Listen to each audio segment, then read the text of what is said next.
friends! Today we're going to be talking about my favorite books, and they're split into 4 sections: adult fiction, fantasy, YA, and middle grade. There are 19 of them. Let's get started! So my favorite book of all time is Diary by Chuck Palahniuk, and this is about a woman named Misty Wilmot, and her husband was a contractor who hid secret messages in the houses he worked on, and he attempted suicide and he is currently in a coma. She met her husband at art school, and now they're adults. She has a daughter, she's living on an island, and she basically becomes trapped in this conspiracy where she paints a lot and can't stop painting, and it's a really weird book, but it's really interesting.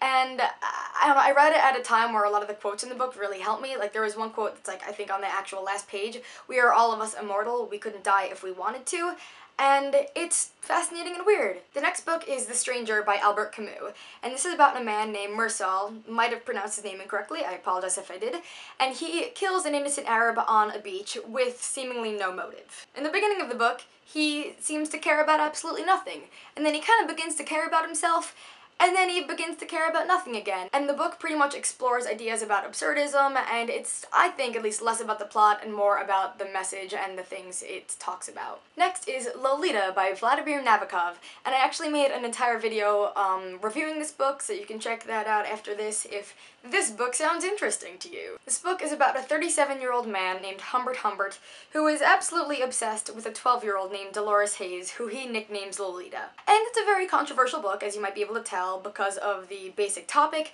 and also because the book is written with such beautiful language that there are parts where I'd be reading it and I'd be realizing, like, wow, that's so pretty, and then you have to think back like, holy shit, no it's not, that's disturbing, and it kind of messes with your mind a lot, and I think that's really interesting. Next, we have Fight Club, again by Chuck Palahniuk. And the first rule is I can't talk about this book. No, but this is a book about the narrator, whose name is Narrator, and he meets this guy, Tyler Durden, and together they hold secret boxing matches in the basements of bars, and the only other thing I'm gonna say is that Chuck Palahniuk is the king of the plot twist, and the book is a really confusing read at points, but also very fulfilling and shocking. And my last book for this section is Brave New World by Aldous Huxley.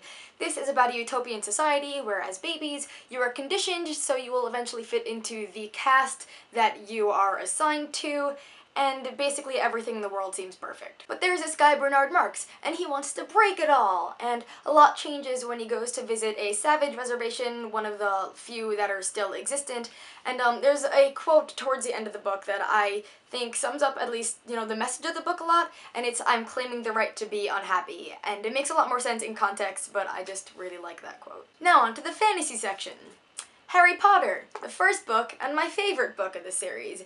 You probably know what it's about. If you haven't read it, which actually a bunch of people haven't, my best friend Kat just finished reading the series for the first time, go read them. They're rewarding books. They're amazing. Just do it. The next book is The Night Circus, and this is about a circus that, as you guessed it, is open at night. There are a lot of characters, but it's basically about these two teenagers named Celia and Marco, and there's a competition because they're both kind of magicians and they were taught by different people, and there's some obligatory romance, but what I think is the best part of the book is how well it's written. It is just such a gorgeous book. The imagery in here is enough to make someone want to read it, I think. And last for this section, The Princess Bride by William Goldman, which is a very popular movie that many of you may have seen. So I looked up the description of the book on Goodreads, and I think what they said sums it up pretty damn well. So they said it is about fencing, fighting, true love, strong hate, harsh revenge, a few giants, lots of bad men, lots of good men, 5 or 6 beautiful women, beasties monstrous and gentle, some small escapes and captures, death, lies, truth, miracles, and a little sex. Now we're moving on to YA. The first book I have is a book I think I've read the most times, and that's Looking for Alaska by John Green. The book is about a boy named Miles Halter, who is nicknamed Pudge, and he goes to a boarding school in Alabama. He meets his roommate, nicknamed the Colonel, and then he meets this girl, Alaska, down the hall, and she's the most beautiful girl in all of the land. And they wreak havoc together, and then the book is actually split into a before section and an after section, and that is a very, as you might be able to predict, pivotal point in the book.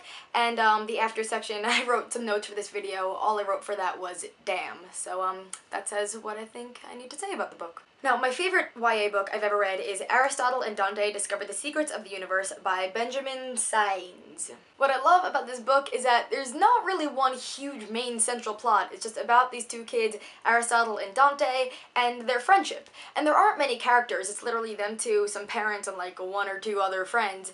And so the characterization of each of the characters is really incredible and thorough, which made it seem very real. And this book is also written extremely well. There's some lines you read and it just like punches you straight in the heart. Like there's this one, the problem with my life is that it was someone else's idea.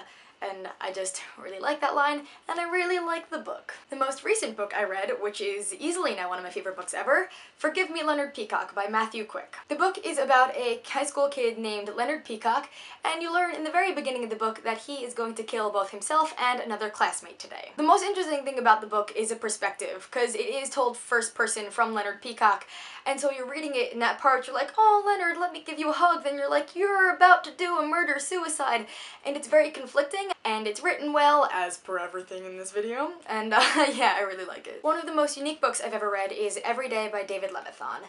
And it's about this consciousness named A, and they wake up in a different body each day. For the record, I'm going to use the pronoun they. I apologize for it being grammatically incorrect, but I think that is what is used in here. One day, A wakes in the body of this boy named Justin, and they fall in love with Justin's girlfriend, and you know, the next day, then A wakes up in a different body, but stuff happens, and I remember the ending of this book was so emotional. It was one of the best endings of a book I've ever read, and the whole book overall is amazing. And the last book in this section is Stolen by Lucy Christopher. This is about a girl named Gemma, and she is stolen from an airport and taken to the outskirts of Australia. The guy who took her is, I think, in his young 20s, and he's basically been in love with or obsessed with Gemma for many years of her life. And it's another weird book because obviously he's the antagonist and you hate him for most of the time, but it's told from Gemma's perspective, and there are some times where she sees him in a more positive light, and so the reader's like, maybe he's not that bad, but he is that bad, and just a lot happens throughout the book, and A+, 10 out of 10 would recommend. Now we're on the last section of books, yay, middle grade fiction. We're going to start with a series of unfortunate events. This is the 5th book, The Austerity Academy, and this is my favorite of the series. The book is about 3 siblings, Violet, Klaus, and Sunny, and their parents died in a fire, so they're being moved from residency to residency, and they have a lot of money. And there's this guy, Count Olaf, who really wants that money, so he basically follows them and has a lot of disguises and tries to get that money from them. What's really great about this book for me is that the characters are very clever, and each of the siblings has something very distinct about their personality.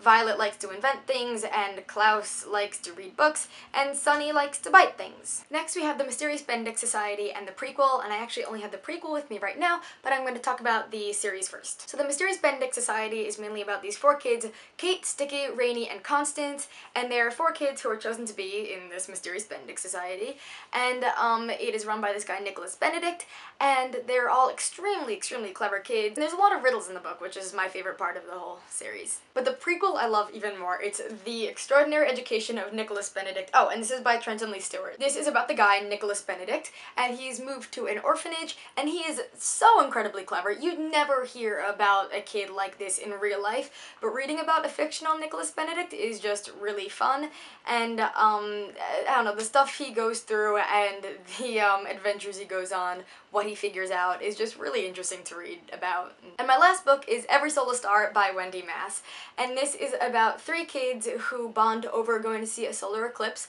One of them lives on a stargazing site, the other thinks they're too cool for school, but goes to the site with her family, and the last one goes with his science class because he needs some extra credit for things. And it's just kind of like a cute story. It's what made me interested in astronomy when I was younger, so this means a lot to me, you know, in the heart, and but it is written pretty well. It's a good quality middle grade fiction book. So those are my favorite books, and I really hope this video wasn't like 29 minutes long, and if it was, I apologize.